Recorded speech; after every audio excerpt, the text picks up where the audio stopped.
Last week, I released a video about a scary niche, and the response from you was absolutely amazing. Seeing the level of interest and support made me realize that this is exactly the kind of content you're looking for. That's why today, I decided to take it a step further and dive into an even more professional niche, horror animations. I don't want to waste your time with a long introduction, so let me give you an example to show just how big the potential is in this space. A channel like Horror Shorts Party has reached over 1.4 million subscribers with only 481 videos. One of its videos hit 13 million views, and its monthly income is around $20,000. These numbers show that creating horror animations is not just entertaining, it's extremely profitable. But the big question is, how can we create such animations? Do we need to be animators? Not at all. That era is over. Today, with the help of AI, we can produce animations in just a few hours that rival or even surpass many professional examples. In this video, you'll learn step by step how to create click-worthy and optimized titles, how to write cinematic and engaging scripts that keep viewers hooked until the very end, and finally, how to use AI tools to produce animations at a professional studio level. There are plenty of successful examples where combining storytelling and animation has led to high revenues, and this style of content always has an audience. So if you're looking to build a long-lasting channel, now is the perfect opportunity. Every step in this tutorial comes with tips that can accelerate your success exponentially. So stick with me until the end of the video to make sure you don't miss a single trick. Before we dive into the tutorial, if you haven't subscribed yet, I'd really appreciate it if you hit that subscribe button and turn on the notification bell so you don't miss the upcoming videos. Next, you'll see a short demo of the final result so you can get an idea of what we're going to create. And at the end of the video, we'll watch the full animation together. Still here.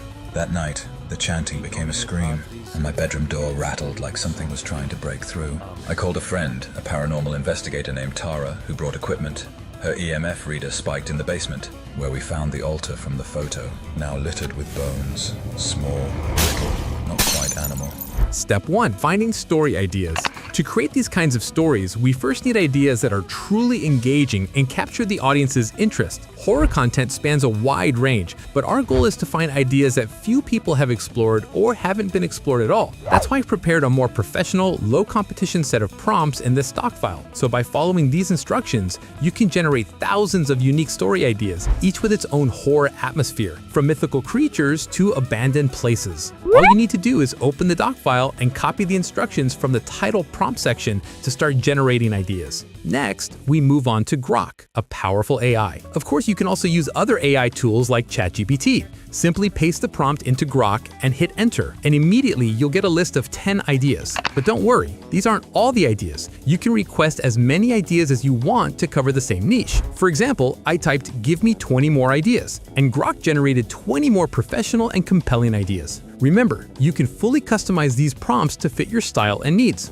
Now you just need to pick one of these ideas to move on to the next step. Step 2. Writing the script. The script is the most crucial part of creating a horror video. When viewers choose to watch a horror video, they expect to experience a sense of mystery and real fear through the story. That's why we need to convey those feelings effectively and build an atmosphere of suspense and tension through our storytelling. To do this, simply go back to the doc file and copy the instructions from the script prompt section. Then open Grok and paste the prompt there. At the beginning of the prompt, you'll see a section called Title Input, which is where you place the idea you chose in the previous step. For example, I selected idea number 18 and pasted it into the section. Once you press enter, Grok immediately starts generating 4 different horror stories. At the end of the prompt, it also asks if you need more stories or want a longer script, for instance, for a 1-hour video. You can simply request it, and Grok will create additional stories for you effortlessly. Using this method, you can even create longer stories, just like successful channels that feature dozens of horror stories each. My recommendation is to read through the generated stories yourself, and if possible, add your own creative touches to make the narrative more unique and impactful. Now that our video script is ready, it's time to move on to the next step. Step 3. Creating the voiceover.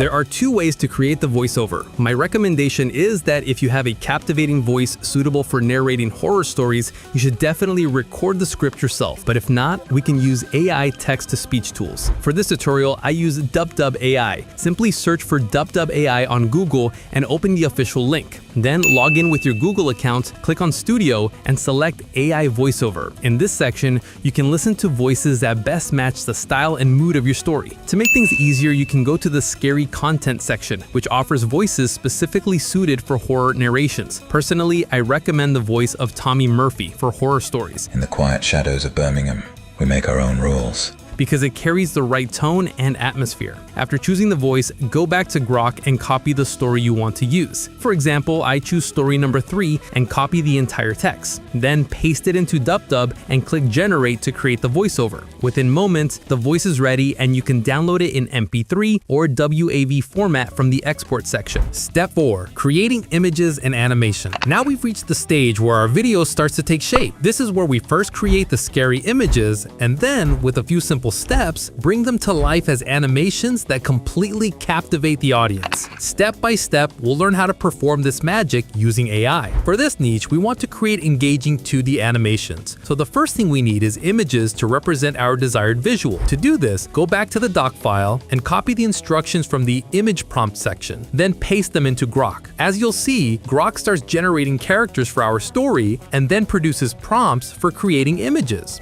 As you can see, Grok generates 20 prompts for creating images and characters, and if you need more, you can simply request additional prompts and it will generate new professional ones for you. To create the images, go to Google and search for Image FX. Click on the official link and enter the tool. Then click on Whisk, and in the page that opens, click Entering the tool to get started. Here, paste the prompt you copied from Grok, select the YouTube size, and click Generate. Within seconds, your images will be ready. Download every image you want, then go back to Grok, copy the next prompt, paste it into the tool, and generate the next set of images. As you can see, the prompts are carefully detailed so that the images are produced with high quality and precision. We repeat this process until we have images for all the scenes. Now that our images are ready, it's time to turn them into the animations we want. For this final step, go to the doc file and copy the instructions from the video prompt section. Then paste them into Grok. As soon as you paste, Grok starts creating high quality video prompts, so well prepared that you don't even need to worry about sound effects or additional visual effects. Next, go back to Whisk, select the image you want, click Animate, paste your prompt, and hit Generate. After a few seconds, wow! The first animation sequence is ready, looking highly professional and polished. For the second sequence, we repeat the same process. Select the best image, copy the prompt from Grok, paste it, and generate. In just a few seconds, the second sequence is complete, precise, and high quality. We continue this process for all sequences until every scene has been transformed into animation. And don't forget, the final animation will be shown at the end of the video, so make sure to watch it all the way through and let me know your thoughts so I know how magical this experience felt for you. Step 5. Final editing.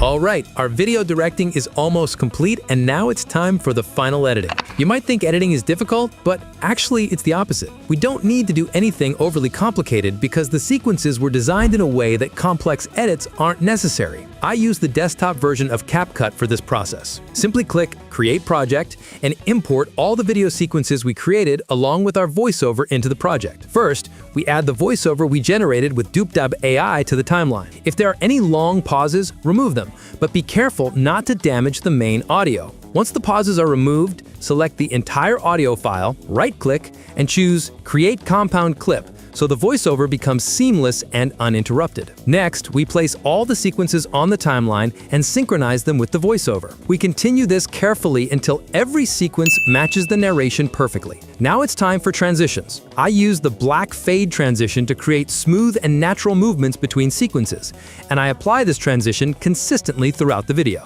After that, we move on to subtitles. In the text section, click Auto Caption and hit Generate. It may take a few minutes for the subtitles to appear. Once ready, you can choose from different subtitle templates to make the video more engaging. For example, I picked a minimal template and adjusted the size to my preference. Always double-check your subtitles to make sure there are no spelling mistakes. Finally, we add background music. Go to Pixabay and search for Horror to find a list of suitable spooky tracks. Choose whichever fits the style of your animation, download it, import it into CapCut, and place it on the timeline.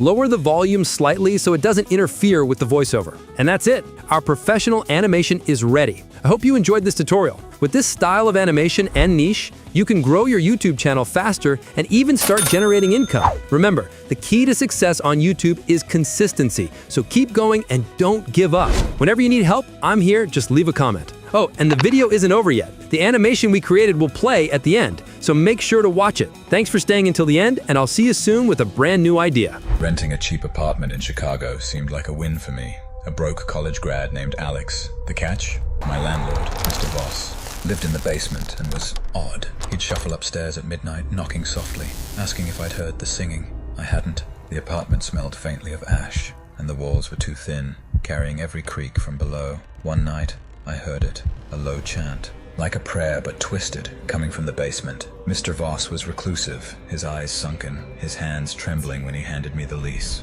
He'd mutter about keeping it quiet, but never explained. I noticed scratches on the basement door, deep and uneven, like something had clawed to get out. My neighbor, an old woman named Ruth, warned me to avoid Voss. She said the previous tenant, a girl named Lena, had vanished after complaining about voices from the basement. I brushed it off as gossip. The chanting grew louder each night, seeping into my dreams. I'd wake standing at the basement door, my hand on the knob. One night, I found a photo under my couch, an old Polaroid of Lena, her eyes wide, standing in front of a basement altar covered in candles and symbols. I confronted Voss, who laughed, his voice too deep, saying, "She's still here." That night, the chanting became a scream, and my bedroom door rattled like something was trying to break through. I called a friend, a paranormal investigator named Tara, who brought equipment. Her EMF reader spiked in the basement, where we found the altar from the photo, now littered with bones. Small, little, not quite animal. Voss appeared, his eyes black, speaking in a voice that echoed inside my skull. "You invited it." Tara burned sage, chanting prayers, but the air grew thick, and the lights died. We fled as the basement door slammed shut behind us. I moved out, but Voss still calls me, his voice on the phone, not his own. The twist, the photo of Lena now shows me standing at the altar, though I never posed for it.